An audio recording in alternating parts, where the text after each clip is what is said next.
Abacuque 1:5 diz: Vede entre as nações, olhai, maravilhai-vos e desvanecei, porque realizo em vossos dias obra tal, que vós não crereis, quando for contada. Agora Abacuque 2, também 2.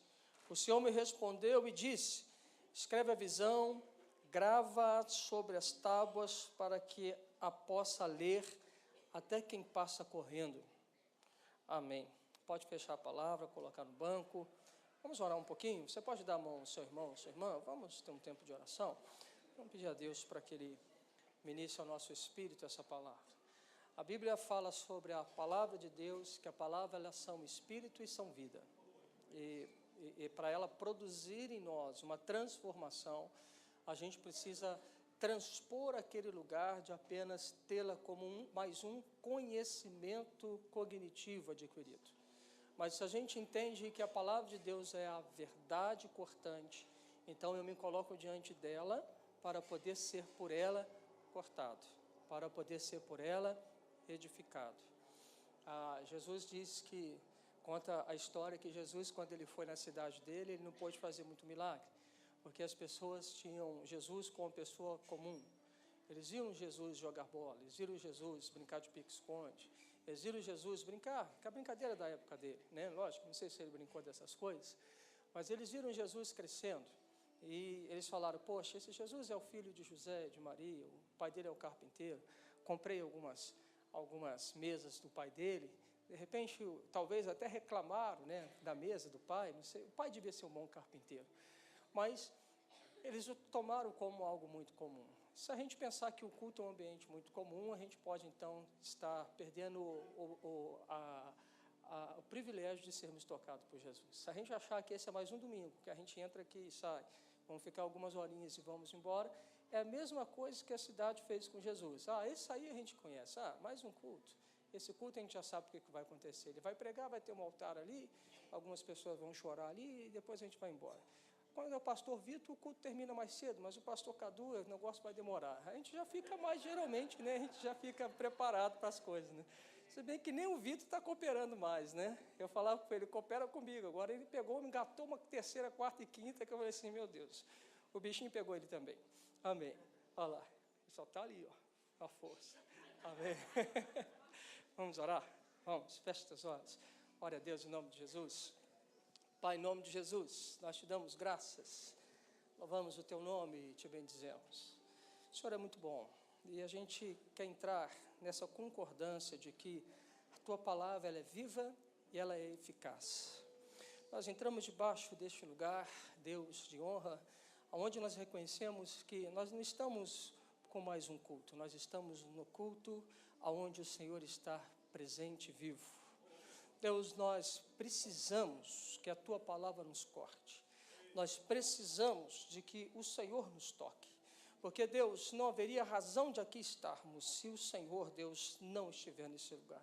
Portanto, Pai, nós nos apresentamos ao Senhor, nós queremos te dizer: o Senhor é bom, nós reconhecemos o teu senhorio, nós reconhecemos que não há outro Deus igual ao Senhor, nós reconhecemos que o Senhor é um Deus que tudo pode fazer, tu és um Deus que pode mudar a nossa vida agora, nesse exato momento. Basta uma palavra do Senhor e tudo se faz novo. Nós reconhecemos, meu Deus e meu Pai, que tudo é possível ao Senhor, e tudo é possível àquele que crê que o Senhor tudo pode fazer. Por isso, Deus, em nome de Jesus, nós nos colocamos debaixo desta palavra, e nós queremos ser racionados em fé. Deus, que o Senhor possa virar chaves no nosso espírito, Deus, para que nós possamos entender, captar a palavra, e essa palavra sendo viva e eficaz dentro de nós, Pai. Deus, nós nos colocamos então nas tuas mãos, nós clamamos por ti, Senhor Deus, vem sobre nós e ministra sobre nós, em nome de Jesus, Pai. Bendito seja o teu nome. Dê a mão ao seu irmão de 2 em 2, vamos orar um pouco mais, vamos falar um pouco mais com o Senhor. E, Alexandre, sobe aqui um pouquinho. Irmão, gaste um tempo orando. Vamos pedir a Deus um entendimento, uma palavra de conhecimento sobre o que Ele quer fazer para nós esses dias.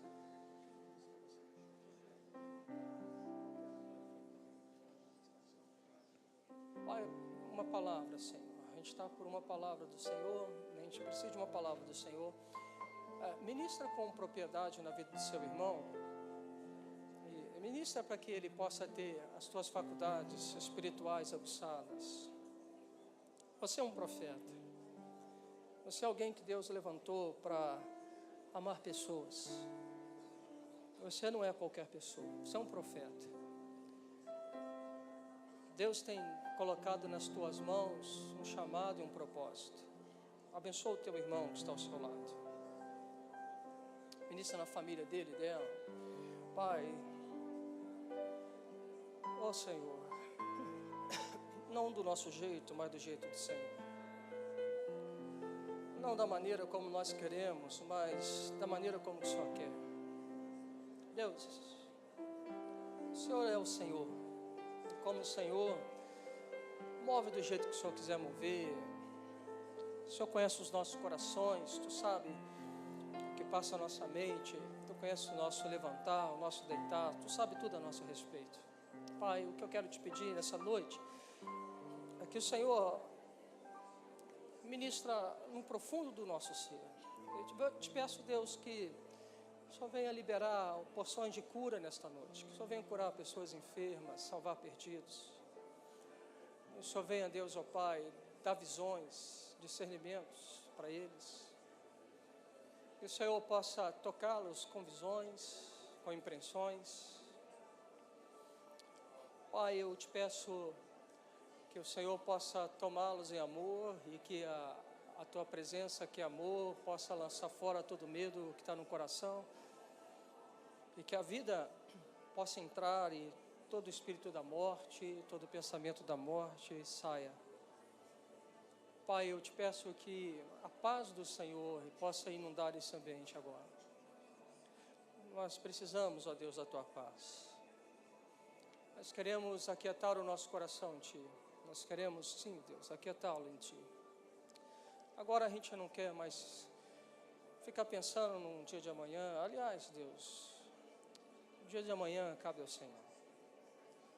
Nos ensina, Senhor Deus, a sair desse lugar de ansiedade, pelo simples fato de acreditar no Senhor. Portanto, Deus, pegue agora as nossas ansiedades, pegue as nossas aflições.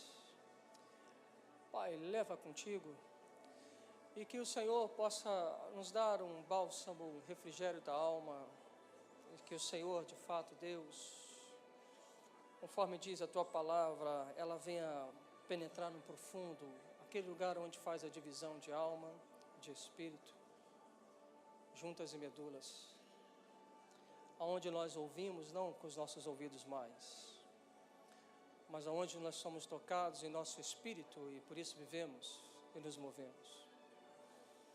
Deus, eu quero te pedir que aqueles que estão como Nicodemos experimentem aquilo que Jesus disse àquele homem: necessário vos é nascer de novo e nascer do Espírito.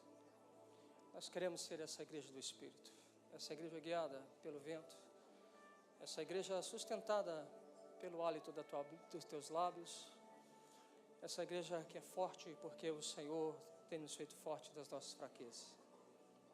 Nós não queremos mais andar por conhecimento humano, mas simplesmente nos ensina a ser simples, muito simples, simples demais. E pela simplicidade da vida, o Senhor possa fazer milagres, transformar realidades, culturas, famílias, cidades, governos, pela simplicidade do Senhor. Nos ensina a ver a palavra como ela é, simples, mas poderosa, e que essa palavra simples e poderosa, ela nos transforma. Pai, nós precisamos do Senhor. Nós nos achegamos ao Senhor para te conhecer. Nós nos achegamos ao Senhor para olhar nos teus olhos, beijar a tua face, estar junto contigo, sentando aos teus pés.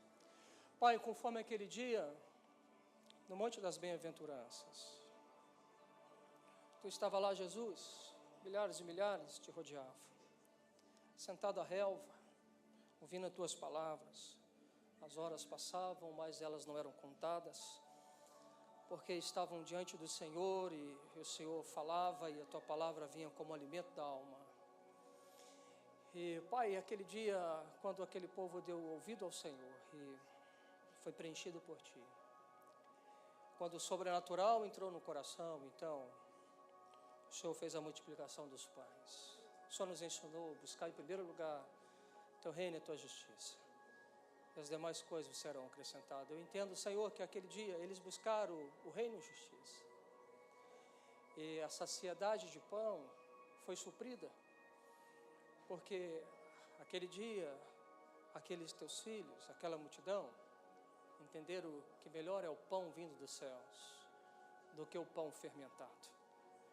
Pai, em nome de Jesus, nos ensina esse lugar, por favor. Nos coloca neste lugar, nos coloca na fenda da rocha. Nos coloca nos lugares secretos.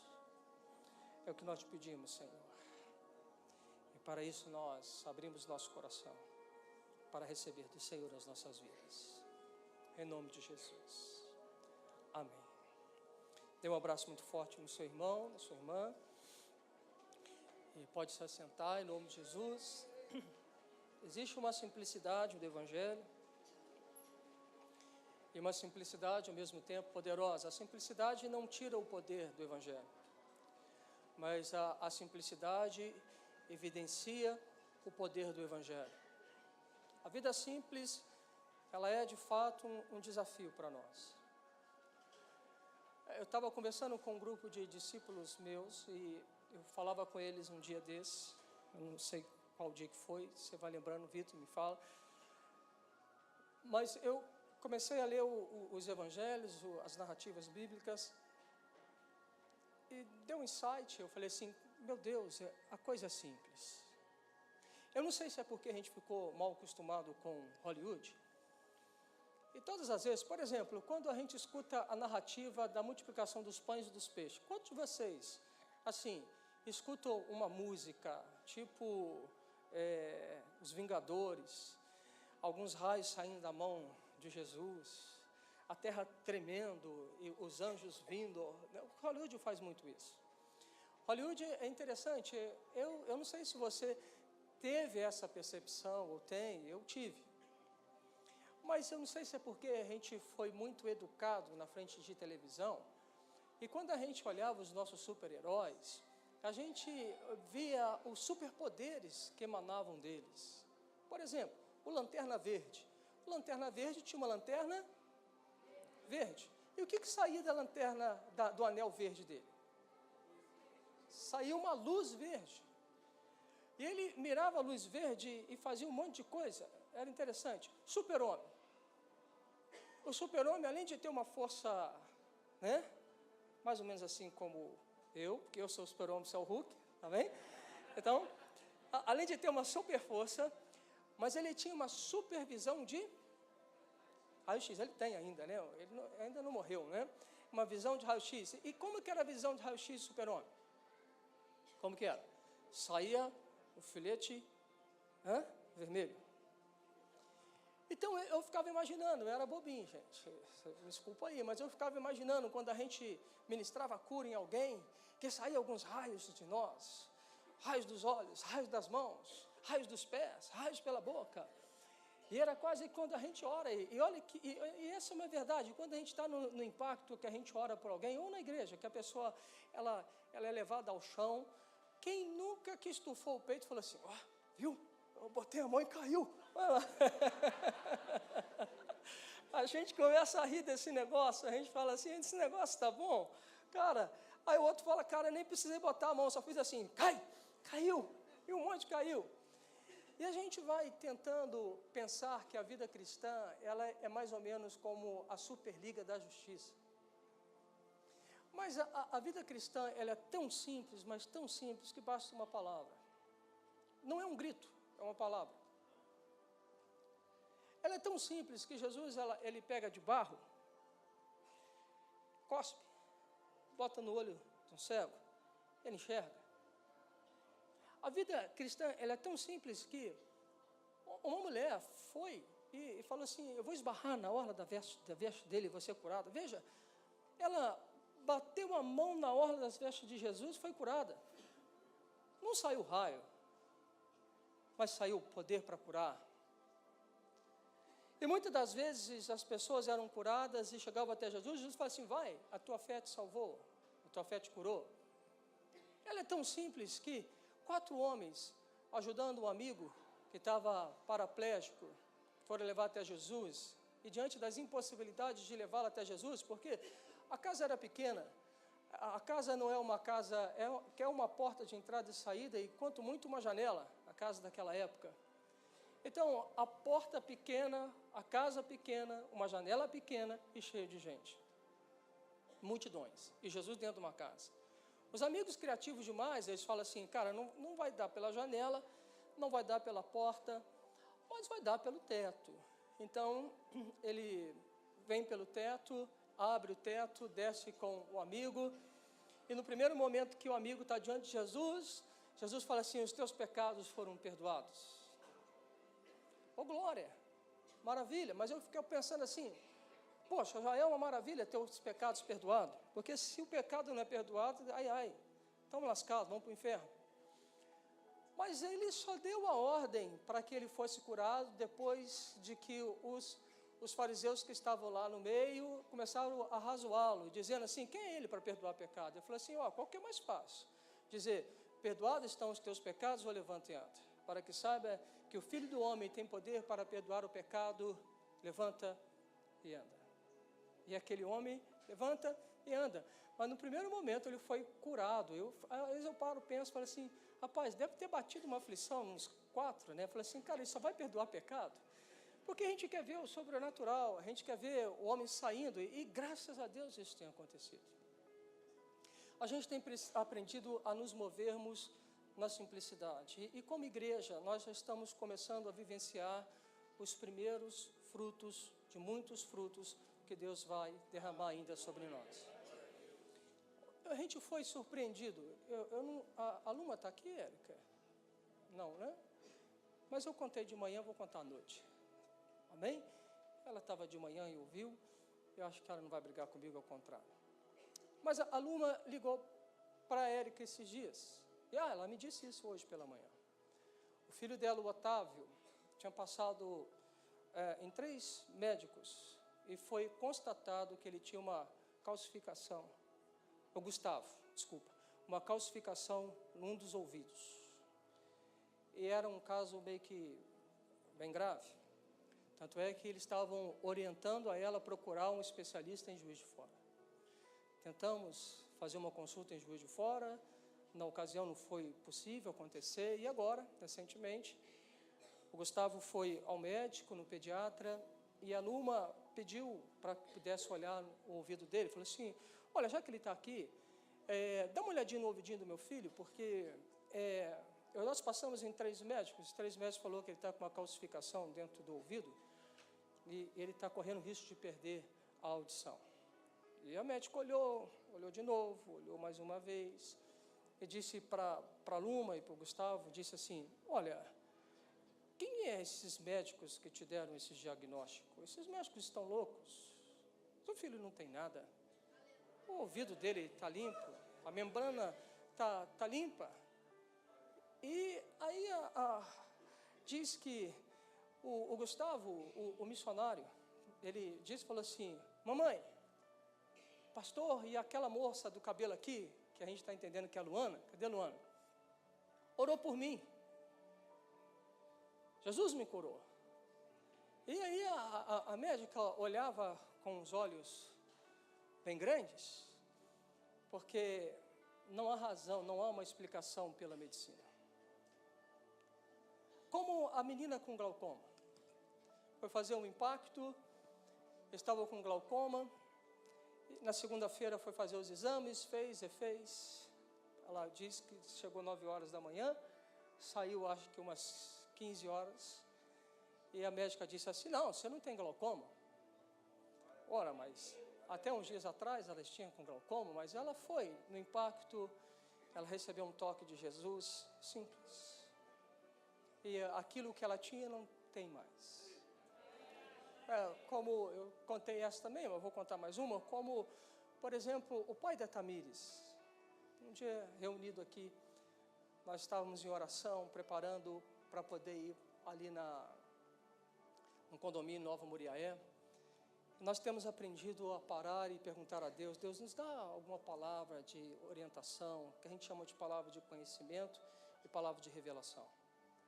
E aquele dia Deus nos deu várias palavras de conhecimento, de revelação específicas para determinado tipo de pessoas.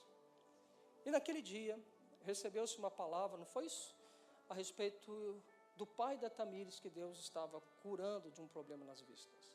Se eu for esquecendo de alguma coisa, vocês me corrigem. O pai não mora aqui em Muriaé, mora no Rio. E ela chega em casa, ela dá uma ligada para o pai e fala: pai, eu recebi uma palavra de cura para o Senhor. Eu quero orar pelo Senhor. Jesus vai estar te curando das tuas vistas. Passou-se um tempo, o pai liga para a mãe, para a filha Tamires, e o pai fala assim: eu não tenho mais nada, filha, eu estou enxergando. O pai estava perdendo a visão. E Deus interviu. Olhando ali o nosso irmão Esdras, um tempo atrás, ele estava com uma dor terrível. Essa dor te pegou, foi depois da conferência, não foi isso, Esdras? Depois da conferência. Eu me lembro, nós ficamos assustados com Esdras, achamos que era apêndice, né?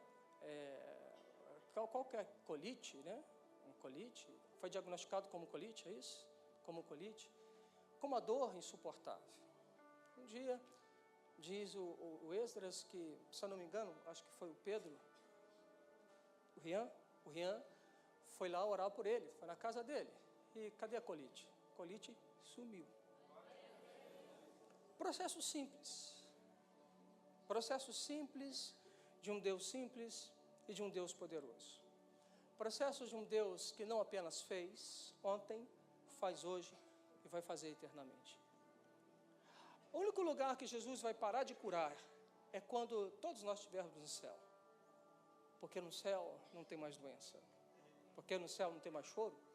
Porque no céu não tem mais sofrimento. Então nós não vamos precisar de cura no céu. Nós precisamos de cura na terra. Porque Jesus ele fala e nos ensinou uma oração simples, que é a oração do Pai Nosso. E dentro dos ingredientes da oração do Pai Nosso, Jesus falou assim: seja feita a tua vontade, assim, né? Qual o parâmetro? Como é no céu? No céu tem doença? No céu tem tristeza? No céu tem depressão? No céu tem pensamento de suicídio? No céu tem briga? Então, Jesus nos ensinou o seguinte: começa a trazer o ambiente do céu para a terra. A terra tem que se transformar no céu. Irmão, eu quero falar com você hoje sobre isso. Eu quero te dizer que para você reprogramar a sua mente, algumas pessoas estão achando que precisam sair do deserto, enquanto você precisa ressignificar o seu deserto. Algumas pessoas estão querendo demais que algumas outras simplesmente põe a mão sobre elas e resolva todos os seus problemas. Que bom que fosse tudo assim.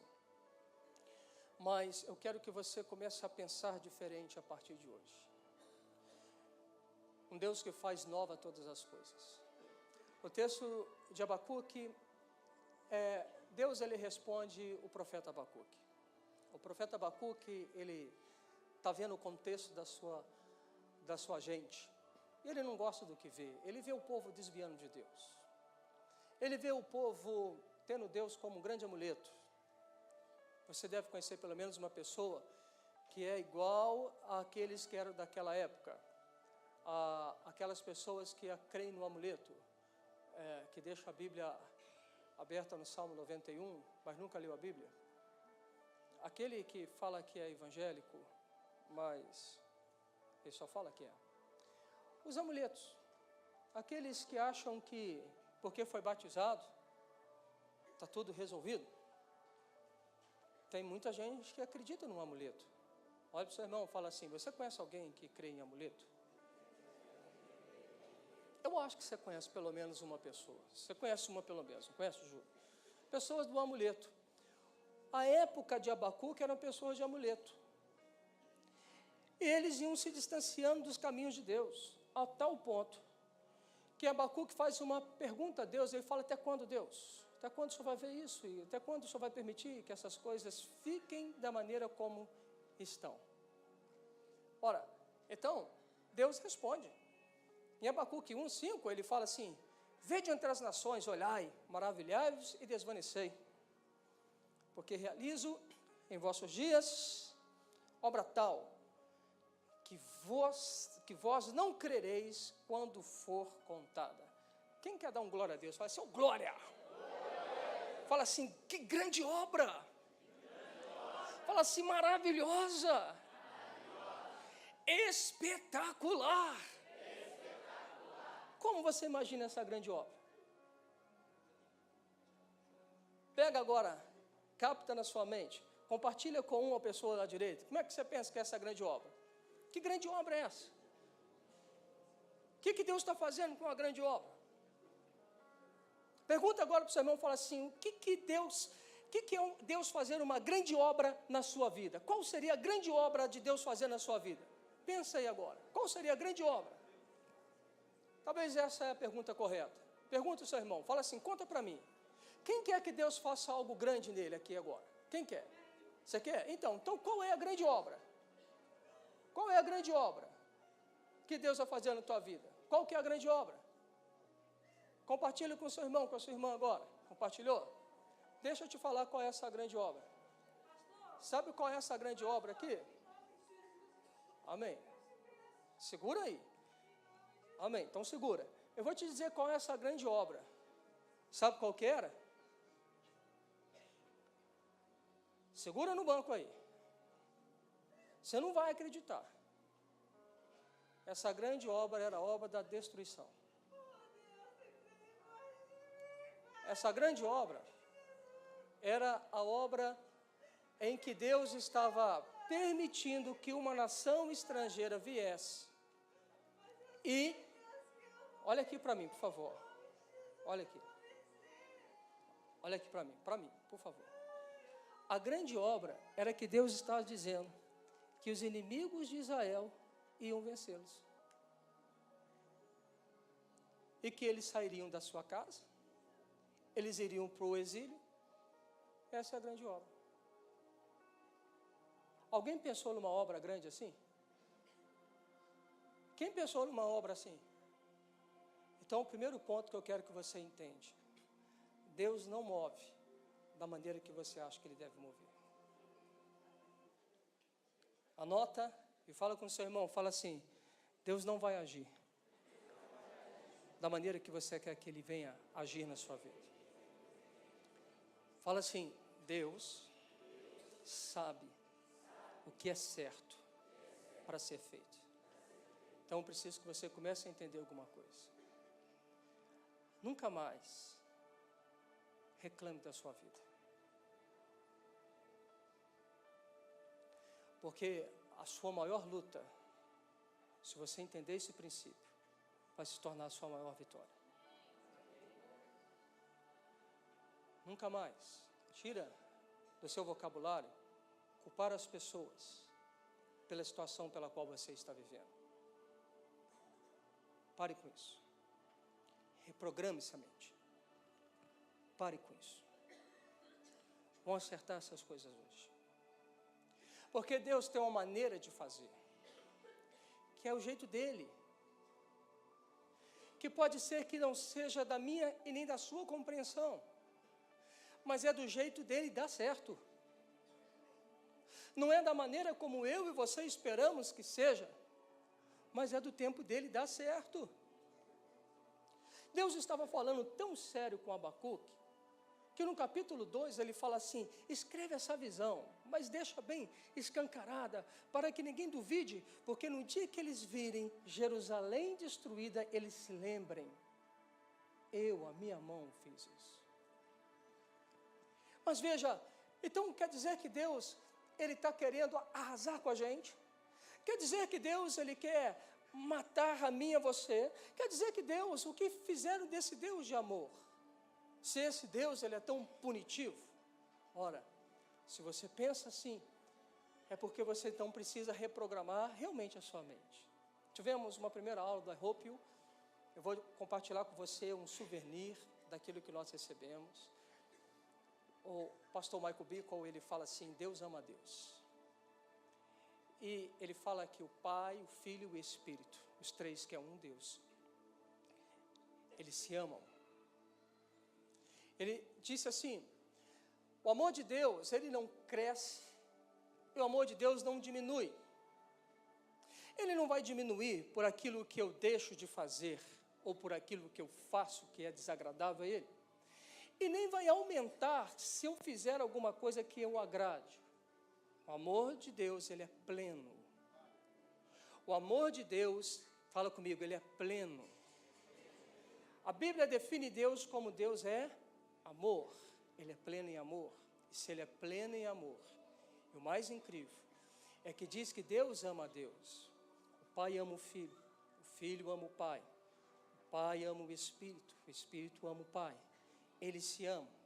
E da mesma forma que eles se amam, Jesus nos ama. Ou seja, o mesmo amor pleno que Deus ama a Deus, é o mesmo amor que Ele ama a mim e ama você. Então, veja, Deus não está contra você. Deus está a teu favor. Estávamos vindo para cá. O pastor Ricardo, ele nos passou a pregação de uma pastora, lembra o nome dela, amor? Da Mevan. Depois eu coloco no grupo. Ela está falando sobre paternidade. Eu peguei só um finalzinho, saindo do banho, a Erika estava ouvindo, eu vi uma frase que está aqui ruminando dentro de mim. Essa pastora dá um testemunho da vida dela. Essa pastora foi uma mulher abusada pelo pai, pelo irmão. Várias pessoas abusaram dela. Em um determinado momento, um particular dela com Deus, ela diz isso no testemunho, e ela descobriu que ela guardava uma mágoa no seu coração a respeito de Deus. Porque ela fazia uma pergunta: se o Senhor é amor, aonde o Senhor estava quando eu estava sendo abusada?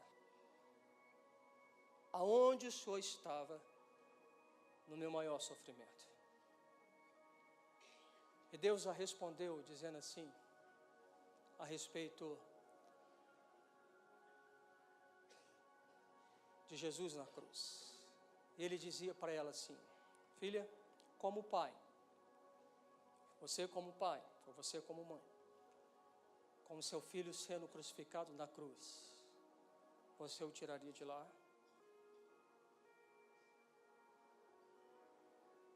O que você faria se fosse seu filho na cruz? Você o tiraria de lá ou deixaria morrer? Tiraria ou deixaria morrer? Aonde que Deus estava quando aquela mulher foi abusada? Na cruz com o filho, morrendo por ela, por mim, por você. Porque foi Jesus morrer numa cruz que abriu-se uma possibilidade de ser salvo, curado e restaurado. Ou eu tomo uma postura de olhar para Jesus na cruz, ou eu vou ficar me lamentando com a minha vida. Ou eu tomo uma decisão de resolver as minhas pendências. Ou como eu tenho pregado sistematicamente a vocês, vocês não vão conseguir entrar no futuro pleno em Cristo. Porque você vai ser sempre alguém que vai cobrar de alguém algo que precisa ser feito para você. Você jamais vai conseguir se perceber como um abençoador, porque você vai sempre achar que as pessoas devem e têm obrigação de fazer as coisas por você. Se nós não sairmos desse lugar de vítima, nós nunca entraremos no lugar de sermos bênçãos. Nós nunca vamos experimentar o coração amoroso de Deus, paterno de Deus, que quer alcançar todos. Quem acha que as pessoas lhe devem, nunca estão dispostos a fazer algo que vale a pena para abençoar alguém. A gente tem que tomar uma decisão. a gente tem que reprogramar aqui. E parar de ficar nesse lugar de que tudo que eu passo, eu vou emitindo uma nota de lamento ou de desespero. Pare de reclamar. Olha para o seu irmão e fala assim, para de reclamar. Fala assim, eu tenho certeza que nem você se aguenta mais, tanta reclamação.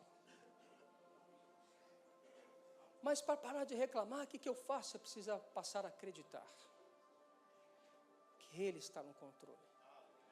Você precisa passar a acreditar que, mesmo se os teus olhos não veem alternativas no deserto, Ele te mostrará. O problema não é sair de lá, o problema é ressignificar o seu deserto. Veja, o deserto foi lugar da tentação para todos os homens e mulheres de Deus. Mas o deserto foi o lugar da nutrição de João Batista. O deserto nunca foi hostil para João Batista, mas foi a plataforma de atuação dele para dizer, preparai-vos o caminho, arrependei-vos, para que ele venha.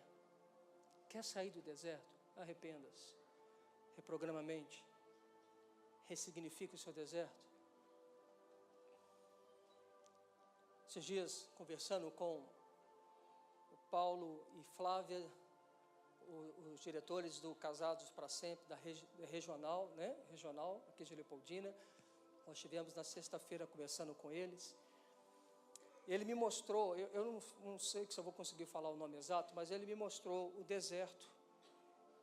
Mas no meio do deserto ele me mostrou a parte de Israel, da agricultura de Israel. É um negócio louco. Eu não sei como é aquilo, talvez vocês saibam, mas geralmente quando a gente voa de avião, eu sempre olho e vejo que tem umas rodas, grandes, são circunferências. Vem uma aqui, depois salta para outra ali. Me falaram que aquilo é pivô, é isso mesmo? Quem entende? Pivô. Eu não sei porque o negócio é redondo, eu não sei nada disso. Para irrigação? Obrigado, Vitor. Então, ali está, e ele me mostra um plano desse. O judeu está colhendo no meio do deserto areia e círculos verdes, porque ele aprendeu a pegar água no deserto. Aí você me fala, o deserto não tem vida. Vá lá, vai ver, tem vida, e vida abundante. Porque não é o lugar, é com quem você está. Não é um lugar que é hostil. Ele só será hostil se você estiver no lugar sem Jesus. Você pode até estar no paraíso sem Jesus. Ele é seu inferno. Você pode casar com o mais rico do mundo. Você pode ter as maiores riquezas desse mundo. Mas se você não tiver Jesus, é hostil. Você nunca vai ficar feliz com você. A nossa segurança e a nossa vitória é de fato Jesus em mim, é Jesus em você, é Jesus em nós, que é a esperança da glória. E Abacuque, Deus está falando isso com a gente, é do meu jeito, não é do seu. Eu sei como eu faço, e eu estou trabalhando para isso. Mas veja, ao mesmo tempo que Deus, Ele traz uma palavra tão firme, talvez você possa pensar dura, mas eu acho firme. Ele mostra doçura e ele fala que quando ele faz isso, ele não é para quebrar ninguém, ele faz isso para poder aproveitar. Ele é Deus que nos ama, Ele é Deus que quer nos aproveitar, Ele é Deus que quer nos corrigir nos nossos caminhos. Então, Jeremias 18, Deus está falando com o profeta Jeremias. E Deus está dando ao profeta Jeremias uma visão a respeito de Jerusalém. Jerusalém é aquele contexto que eu falei com você, cidade perversa, ruim. Lá pelas tantas, Deus fala com Jeremias assim, 18:1. Palavra do Senhor que veio a Jeremias dizendo, dispõe-te e desce à casa do oleiro e lá ouvirás as minhas palavras. Então aquele homem desce à casa do oleiro. Chegou na casa do oleiro, descia à casa do oleiro, e eis que ele estava entregue a sua obra sobre as rodas, como o vaso que o oleiro fazia de barro, se lhe estragou na mão, fala assim, estragou na mão, tornou a fazer dele outro vaso, segundo bem lhe pareceu. Então veio mim a palavra do Senhor: não poderei eu fazer de vós como fez este oleiro, ó casa de Israel? Diz o Senhor: eis que como barro na mão do oleiro, assim sois vós na minha mão, ó casa de Israel. Deus está falando com o profeta Jeremias, e está falando: Jeremias, eu preciso que você entenda o meu coração. Jeremias, eu não estou contra o meu povo, eu estou a favor do meu povo, só que o meu povo se distanciou de mim. E se tem uma coisa que Deus, Ele é pleno, e guarda isso, uma outra souvenir que nós aprendemos. Deus é um Deus que Ele sempre entra com tudo. E Deus espera que eu e você também entregamos tudo a Ele.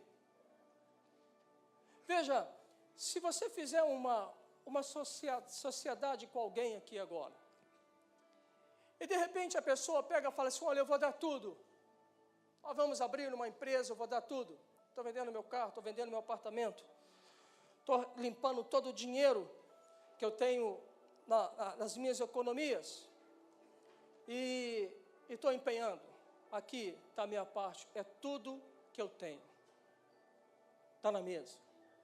Aí a outra parte pega e entra com 10% do capital dela. O que você acha disso? Você faria uma sociedade com alguém assim? Por que não?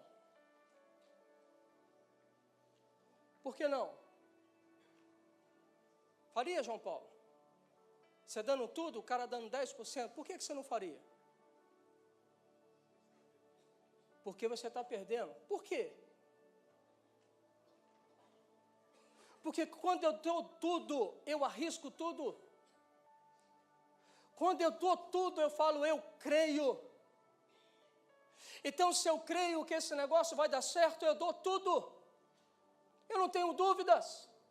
Eu estou dando tudo o que tenho. Mas a pessoa que entra com 10%, ela está simplesmente dizendo assim: não, se não der certo, eu tenho 90%. Se não der certo, eu não vou me arriscar num projeto desse. Tá, que lá na frente a gente quebra a cara e eu vou ficar sem nada. Presta atenção. Como, então, fazer uma aliança com alguém que não está disposto a dar tudo como você deu tudo? Agora veja, pode ser que o meu tudo é R$1 milhão. É meu apartamento, é meu carro, é as minhas economias, deu R$1 milhão.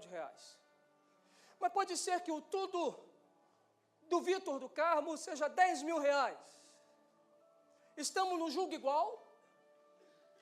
Entramos no julgo igual? Sim ou não? Sim, os dois deram tudo. Só que o meu tudo era R$1 milhão. O dele era R$10 mil. Mas ele deu tudo, como eu dei tudo. Agora veja, quem vai se beneficiar com esse tudo? Quem deu 10 mil vai lhe beneficiar com 1 milhão. Agora veja, Deus deu tudo. Deus entrou com tudo. E Ele fala assim: se você me buscar com todo o teu coração, com toda a tua alma, tu me acharás. Assim que Ele está falando, vem com tudo. Agora o seu tudo é os R$10 mil. Mas é o seu tudo, e o seu tudo tem a sua fraqueza, tem o seu medo, tem as suas indecisões. O teu tudo tem, às vezes que você cai, e às vezes que você levanta, mas é o seu tudo. Então o Senhor, Ele nos fala, chama para uma parceria de tudo. É tudo ou é tudo? Não existe porcentagens dado para Ele. Eu preciso dar tudo. Alguns acham que é só 10%. É tudo. Aquele que quiser salvar a sua vida, perder-la. Aquele que perder, achá-la. Aquele que quiser ser meu discípulo, toma a sua cruz, nega a si mesmo e segue-me. Não existe meio termo. Ou é tudo, ou não é nada. Ah, mas eu dei 80%, mas não é tudo. povo estava com o coração dividido. O povo de Jeremias era um povo de coração dividido. O povo de Jeremias era um povo que queria comer o melhor de Deus e o melhor dos filisteus. O povo de Jeremias era um povo de um coração muito confuso, muito dividido. Ora em Deus, é bem verdade que ora muito mais longe de Deus. O Deus, ele só corria para Deus quando as coisas se apertavam. Então eles corriam e lembravam de um Deus de Israel.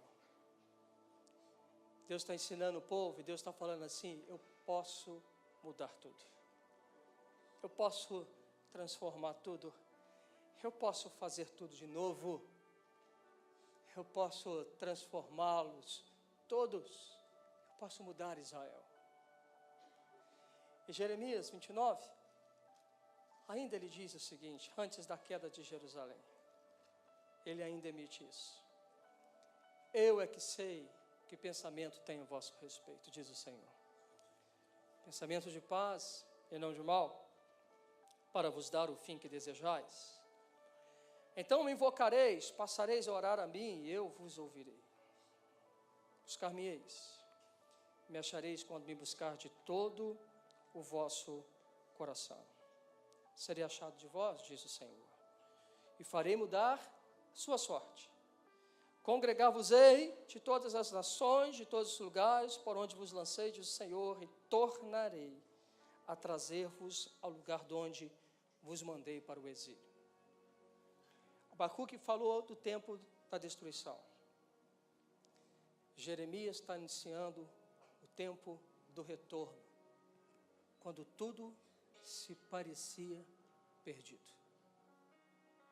Quando se achavam que não tinha mais jeito, Deus vem, restaura, consola, traz de volta e faz o novo. Ele restaura o novo. Ele faz um novo povo. Ele faz um novo coração. Olha para o seu irmão e fala assim: o seu coração precisa ser quebrado para que ele faça um outro novo. Fala com seu irmão assim: se seu coração é duro, ele precisa quebrar. Se o teu coração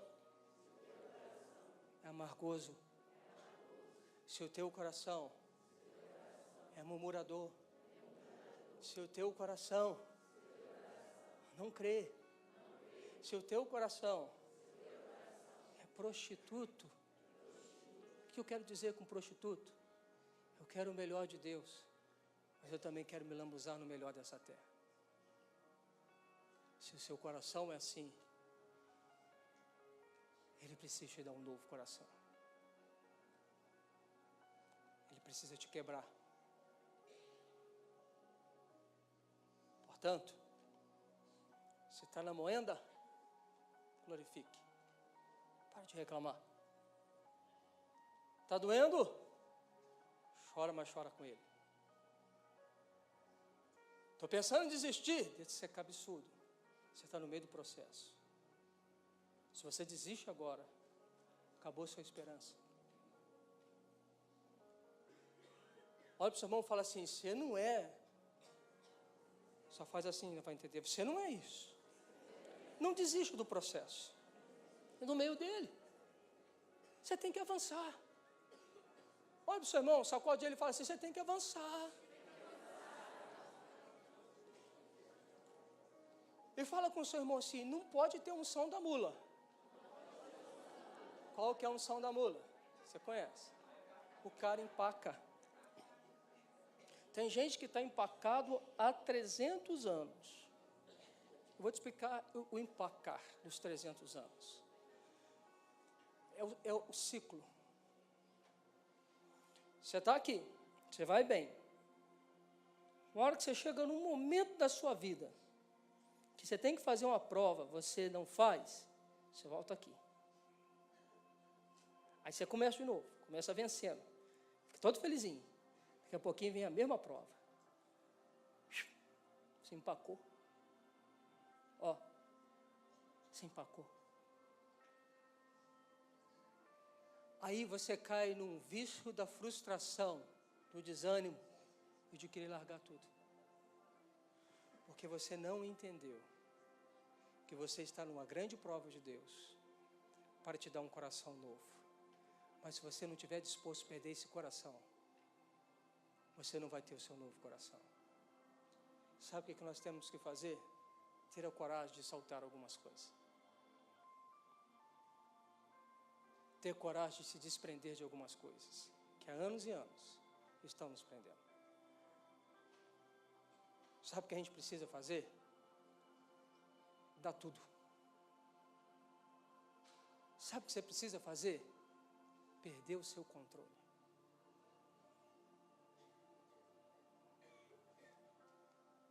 Você ainda tem uma situação sob controle demais. Você precisa perder o controle para poder aprender a mover em fé. Eu creio que Deus está nos fazendo perder o controle de algumas coisas.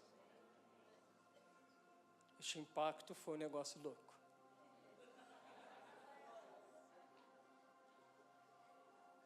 Perdemos o controle de muitas coisas. A gente está aprendendo a andar por fé.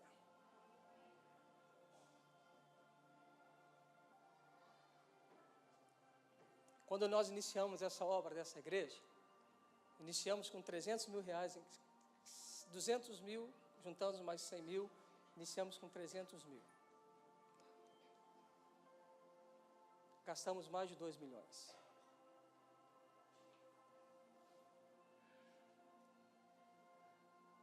Mas eu confesso a você que quando eu tinha 300 mil no caixa, eu nunca vi tanto dinheiro assim na minha vida. Eu falei assim, rapaz, 300 mil dá para começar e terminar. Eu era bobinho demais. Se eu soubesse que não dava, talvez eu não iniciaria. Mas eu achei que era muito suficiente, e não era. Hoje,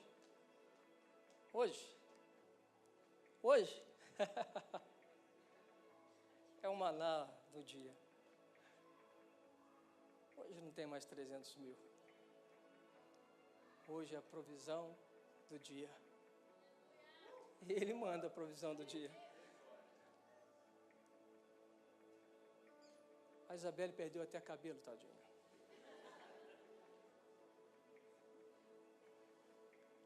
Ele quer me ensinar alguma coisa. Ele quer te ensinar alguma coisa. Mas uma coisa eu tenho plena convicção. Parem de reclamar. Olhe para o seu irmão, no olho dele, e fala assim, para de reclamar. Fala para outro que você não falou, fala assim, para com isso agora. Pega ele no ombro, dá uma sacudida e fala assim, eu ordeno, pare de reclamar.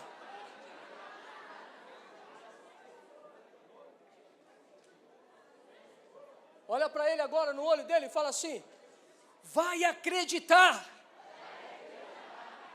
que está tudo na mão dele. Acredita que Ele ama você, que Ele ama muito você. Acredita que Ele quer o melhor para você. Creia que Ele pode transformar o seu deserto em manancial.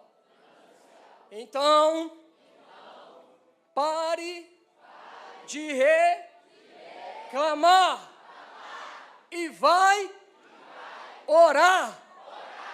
Amém? Se você orar mais, você para de reclamar.